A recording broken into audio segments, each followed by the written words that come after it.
So, ito yung titinda natin ngayon. Yung activity natin ngayon ay mancheto. Ito yung ube. Ulit. Yun ang problema sa akin pagka yung napupuyat ako na, as in, puyat na sagad. Kasi merong puyat ako na hanggang 12, hanggang 2, hanggang 1, 2, 3, 4. Kaya lang nakakatulog ako the whole day, di ba? Pero yung puyat na sagad na mga 24 hours. Tapos, itong kuya, tumapat yung truck. Ayan yung tambuso. Ayan. By 2, by 3 lang mga ganun. By 3 ganun. Tumataas ka sa posting. Hello guys! Today, another vlog. It's 6:47 AM. At we are heading to Iinto, Bulacan. At meron tayong kakaibang gagawin ngayon. Nagawa na namin to way back. Hindi pa tayo nagbablog. Hindi pa tayo nagiging content creator kahit sa Facebook, kahit sa YouTube. Ginawa na namin to dati. So, ngayon, susubukan natin gawin ulit. At malay natin, dito magbukas yung may magbukas na pintuan para sa atin, no? Baga sa ano, susugalan natin yung event na to. At tayo ay makikipagsapalaran kung ano yung magbubukas na pintuan o basta kung ano man yung magbubukas na blessing para sa atin. So, bali, magjo-join tayo ng Bancheto. Ano lang yan eh, konti-konti lang kumbaga sa ano, mga magkakaibigan lang. Kaso, yung iba, may mga nakapag-enroll sila ng mga para mga klase sa ano yata, hindi ko alam kung sanitary yon. Attend sila ng sanitary. Pero ako kasi, kaya hindi na ako sumali doon kasi naka-attend na ako nung dati-dati pa sa TESDA. Sila ngayon a-attend. Ngayon lang. Supposedly, November yun eh. Kaso, na-move kasi nga ay may nangyari sa family ng tuturo. So, samahan nyo kami at tingnan natin. We'll see kung ano yung mangyayari ngayong araw.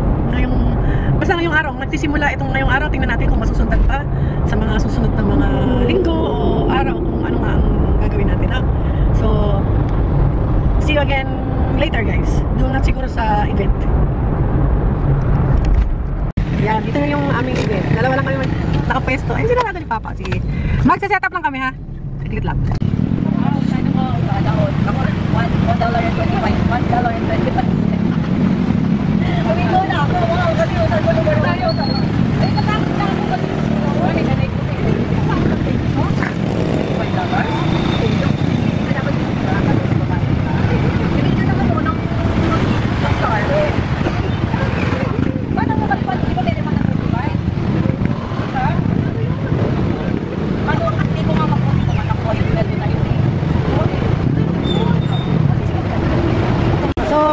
Sitwasyon namin guys. So mula kaninang dumating kami, ito yung sitwasyon, traffic, di ba? Di mausok. Tapos itong kuya, tumapat yung truck, ayan yung tambuso. Ayan o. Tapat na. Ayan. Uy, mga baba, sige. Dalawa pa sila. Ayan, dalawa sila. So, sa mata. Ayan. Ganyan yung sitwasyon. Ayan. Sobrang traffic. And, sarap ng Paris doon, no? Sarap. Tapos gaya nung pinakita kanina ni Papa. Walang kalaw. Ayan, ito yung ano natin, mocha. Ito yung mocha flavor. Ito yung ube. Tapos vanilla yung dalawa. At saka chocolate. Ayan. Kaya dalawa yung vanilla kasi ito yung best seller. So, ayan, ganyan ang sitwasyon namin. Maraming dumadaan sa sasakyan kasi ito National Road. Yun, National Road. Doon naglalakad. At ganyan lang. Puro may sasakyan kaya hindi ganun ka bilis. Ano ba guys?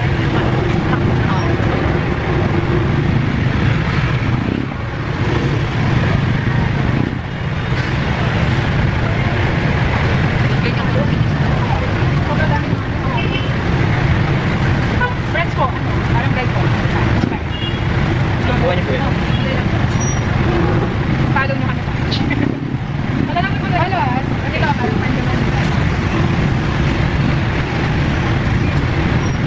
Si Brestock, no? Kaya ako, kaya ako. Naka 500. Thank you.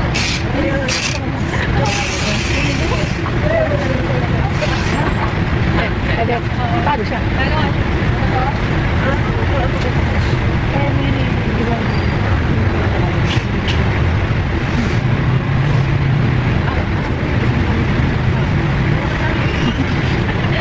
Sayang din, no? Diba? One time. Pero pinapatulan. Mababa. By 2, by 3 lang. lalagyan lang ng steak. Oh, Hindi, acetate natin. Kaya kailangan ko, yun yung... Oh, gawin ko. hindi na nila namasahan ng gas. Hindi nga bala ko din pagka, Kaya nila yung gawin ko lang. parang 5 lang. Ay, 6. Oo, ayan. Uy, I think. Oh, edi, wala tayong gano'n. Pero kaya sa akin nyo na may cream cake. Makapag-ipukuha ng cream cake. Akala Si ko. Ana, hindi. Minura ko lang siya yung nakatap. Ay, para mag-ana, diba? Nag-cream cake kayo na. Pero yung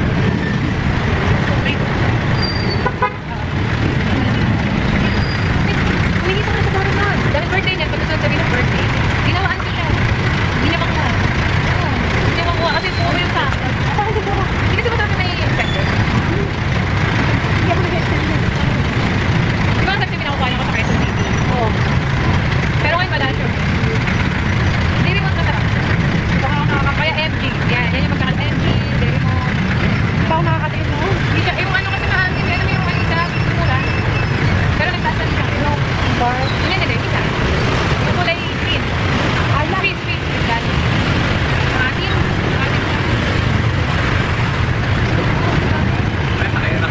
Atin. Kaya nga, may bagay sila sa neno. Stop na tayo. Mura po. Nice. Mura yung happy ko. Edit ba ba? Happy siya. Mura lang. 60, 70, parang mga ganun. Oo, tsaka mag-ibig ka na yung Mura. Masarap ka. Masarap yung ano nila. Ngayon, ano lang ako. Ano lang.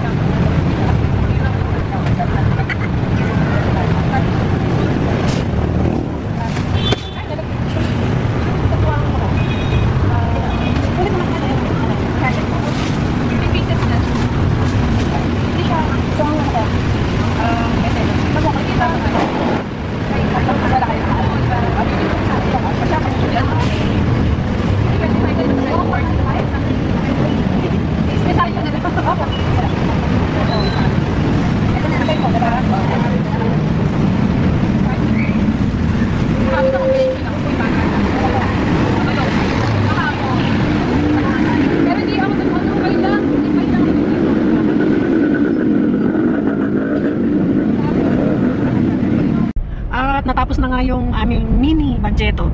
At masaya naman. Masaya yung kwentuhan. Nakita niyo naman kanina. Masaya yung kwentuhan. Kaya lang nga, ang sakit sa lalamunan.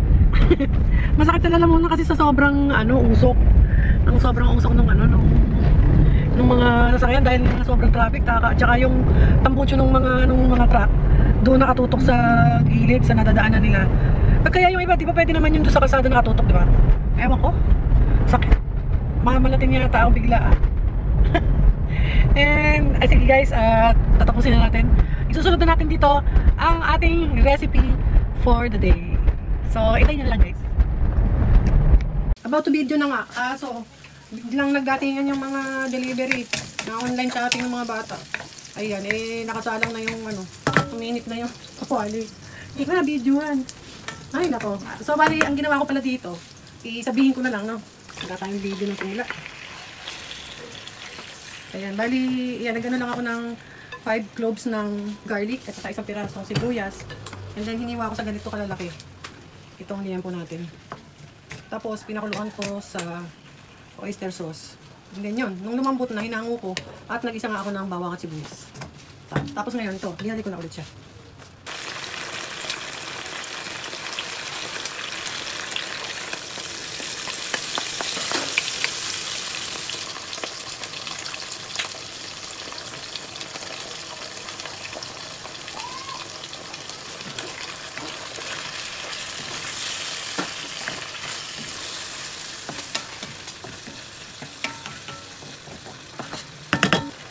So, nakita nyo, nilagay ko na yung black beans. Maglagay din tayo ng konting chili flakes. Konti lang.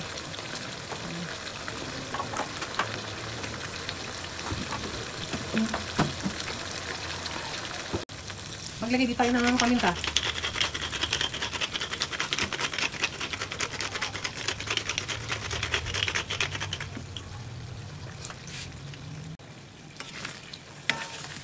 Haluin lang natin para mag-blend yung mga spices natin.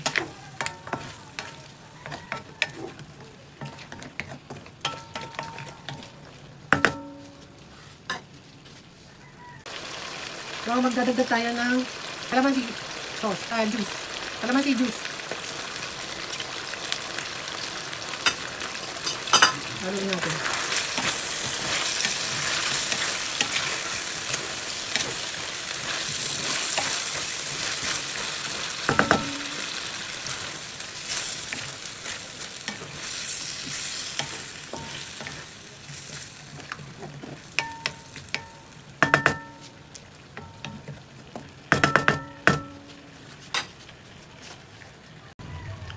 At hindi mawawala ang ating tak-tak-tak. So, mag-a-add tayo ng tokwa. So, bali, slice lang into 4 yung tokwa natin. Tokwa guys, wala kasing tofu dito sa lugar namin. At kami ay nasa probinsya. Nasa baryo pa. Kaya, yan. Kung may tofu gamitin nyo. So, kung may tokwa, okay lang. Masarap din naman yan. And then, ipituhin lang natin yung ating sliced tokwa.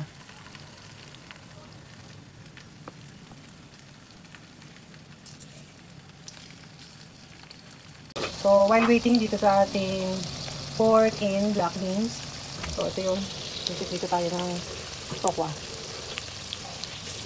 Medyo low fire siya. So, sabi ni Papa, siya kasi magaling magluto niya. So, mamaya daw niya i-high heat.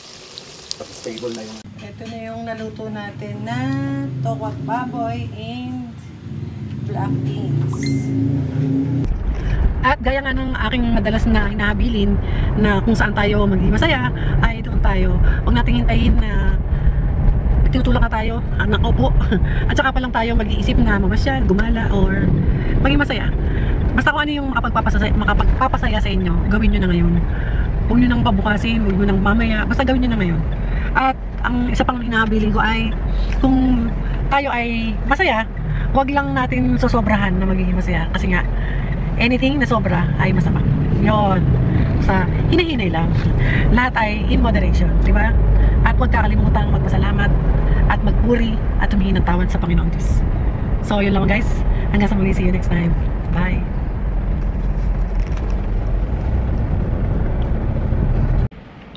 Tikman natin yung ibinigay na bread ni aking sis Marilyn. So, ito yung parang tuna, pandesal. Ang lambot. Ang lambot ng bread. Naisip ko, sinisibulan ko ng kainin. Kaya lang naisip ko na i-vlog para malaman nyo na masarap at saka malambot, super lambot. Ayun yung texture niya. Yun o. Sarap. Sobrang lambot. Sobrang masarap. Yung, niya, yung feeling niya. Parang may lasa na, alam ko tuna. Kaya lang, parang may lasa ng hindi ko lang alam basta parang may lasa ng siya, raisin. Hindi ko lang alam kung ano yung lagay, baka dahil sa red bell pepper. Ayan, ito yung palaman.